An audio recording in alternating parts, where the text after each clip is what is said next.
שלום, בוקר טוב, ברוכים הנמצאים, אנחנו שמחות שהצטרפתם אלינו לפודקאסט של קפיטליזם קשוב. אני רלי שור ואיתי היום שרית נתנאל. אז אני יועצת אסטרטגית ומאמנת מנטלית להצלחה, מפתחת שיטת המפתח ליציאה מאזורי הנוחות ופיתוח מסוגלות וחוסן, מנחת קבוצות, מעבירת סדנאות, מנטורית למימוש פוטנציאל ובעלים של חברת ייעוץ וליווי עסקי ושותפה במנטל ביז, שמתמחה בפיתוח אישי, ניהולי ומנטלי, ומלווה ארגונים, מנהלים ובעלי עסקים בהתמודדות עם מצבי אי ודאות ופיתוח מסוגלות וחוסן. והיום אני נרגשת לארח ולראיין את שרית נתנאל. היי שרית. שרית, אהלן. שרית מכוונת אנשים להצלחה בכל מסלולי החיים. היא חובשת שני כובעים מקצועיים במקביל: גיוס והשמת מנהלים, אבחון וייעוץ נומרולוגי. במשך שנים רבות עסקה בתפקידי ניהול בחברות וארגונים, ובעשור האחרון כיהנה כמנהלת גיוס בכירים בקבוצת זאפ. כיום היא הדהנטרית להשמת בכירים, במקביל לעיסוקה בתחומי ההשמה. שרית התמחתה בשנים האחרונות בזירה נוספת ומשלימה לעולמות הקריירה, והיא בתחום האבחון והייעוץ הנומרולוגי, שבאמצעותו היא מכוונת אנשים להצלחה בכל מסלולי החיים, לרבות בקריירה, בזוגיות, בהולדה, במגורים ועוד. בעבודתה כיום היא משלבת את שתי הזירות האלה, תוך שהיא משתמשת בניסיון העשיר שרכשה בתחום הגיוס וההשמה, ומשאילה כלים רבים מתחום זה לצורך הכוונה לקריירה מותאמת אישית, הנתמכת בחוכמת הנומרולוגיה, ומחזקת את כל מסלולי החיים בו זמנית. אז על מה נדבר היום? אז כמובן שנדבר היום על קפיטליזם קשוב, ונחקור את החשיבות של מנהיגות קשובה בסביבת עבודה, וכיצד התאמה אישית בין עובד לתפקיד מעלה את המוטיבציה והביצועים. נציג כלים פרקטיים למנהלים לזיהוי ופיתוח כישרונות בקרב עובדיהם, נדבר קצת על המודל הנומרולוגי ואיך הוא יכול לסייע לנו לזהות את הכישרונות והפוטנציאל הגלום בכל אדם, ונראה כיצד המודל יכול לסייע להשגת מטרות אישיות ומקצועיות, תוך התמודדות בקבלת החלטות והתמודדות עם אי ודאות, ונסיים עם 3 טיפים מנצחים שיעזרו למנהלים להתאים את הכישרונות של העובדים לתפקידים שמתאימים להם, וככה להגדיל את המוטיבציה שלהם ולטפח סביבת עבודה שבה כולם פורחים. אז הצטרפו אלינו לפודקאסט. שרית, בוקר טוב. תסבירי לנו, מה זה המודל הזה שאת עובדת איתו? אהלן רלי, בוקר טוב, ואיזה כיף להיות כאן איתך היום ולהמשיך את הפרויקט המקסים הזה, ותודה שהזמנת אותי.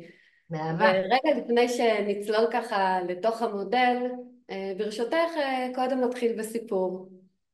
נובמבר 2019, אני נמצאת בקומה 35 באחד ממשרדי ההייטק המפוארים של מגדל במרכז הארץ, ואני יושבת ככה בפגישת עבודה עם מנכ"ל חברה טכנולוגית, והוא אומר לי, שומעת? לפני כמה חודשים גייסתי נציגת מחירות לצוות דאטה. על פניו היה נראה שיש לה יכולות מחירה גבוהות, אבל לצערי זה התברר כטעות גדולה. ניסינו מאוד לעזור לה, אבל זה לא הולך. היא בחורה מהממת, אבל עסקאות היא לא מביאה, ואני לא יודע מה לעשות איתה. לכאורה אני אמור לפטר אותה, אבל וואלה, אני לא מסוגל. בקריירה שלי כמנכ"ל נאלצתי לפטר מדי פעם עובדים, למרות היא הנוחות שבדבר, אבל כאילו כשאין ברירה עושים את זה. אבל במקרה הזה מרגיש לי שזה לא נכון לעשות מהלך כזה. היא מאוד פרואקטיבית, מאוד לויאלית, מאוד ערכית, בעלת מוסר עבודה גבוה שאין לתאר.